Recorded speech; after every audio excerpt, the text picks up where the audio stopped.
did appear, attributing that statement to me. The state of Florida not only wants the money Sondra London has made from the sale of The Making of a Serial Killer, but it also wants the money from the selling of a serial killer's art and autographs.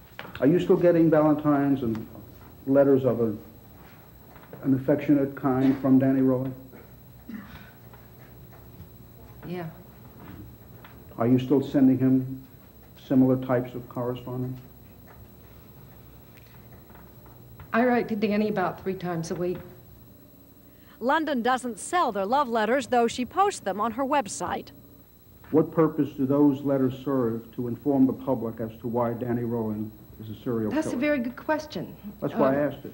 Now answer it. As you know, the crimes he committed were ostensibly sexually motivated, and I find it very enlightening to examine the way he sees the woman in his life, which would be me. Though she concedes that selling Danny Rowling's art and autographs have nothing whatsoever to do with informing the public, London's defense hinges on her claim that regardless of her relationship with Danny Rowling, for purposes of the law, she is a journalist. This is absurd. What the statute actually covers is anyone who accepts money on behalf of a felon. However, I have not accepted any money on behalf of a felon. I've accepted my own money on my behalf as a journalist.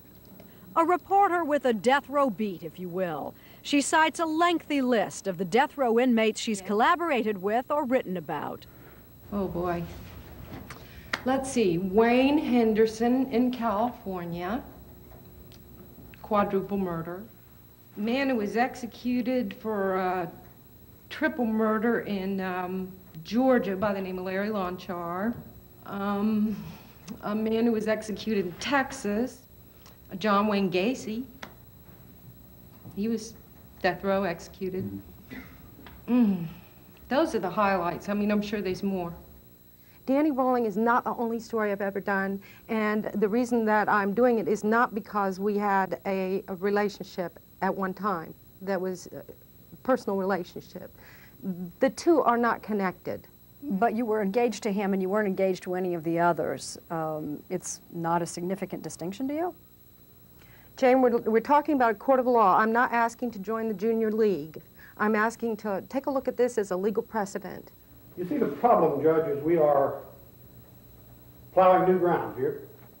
London's lawyer Lloyd Vipperman is not alone in arguing that this is an assault on freedom of speech. First Amendment experts like Florida attorney Tom Julin agree.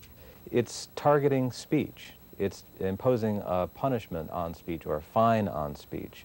And the First Amendment, it clearly protects just that sort of speech. It's easy to see this case as a contest of good versus evil, but not everyone will agree upon who plays which part. I'm not just Sondra London, who at one time expressed sympathy for him and had a personal relationship with him. I'm not just that. I am a journalist. He is a prisoner. If this decision is allowed to stand, it will affect all prisoners and all journalists.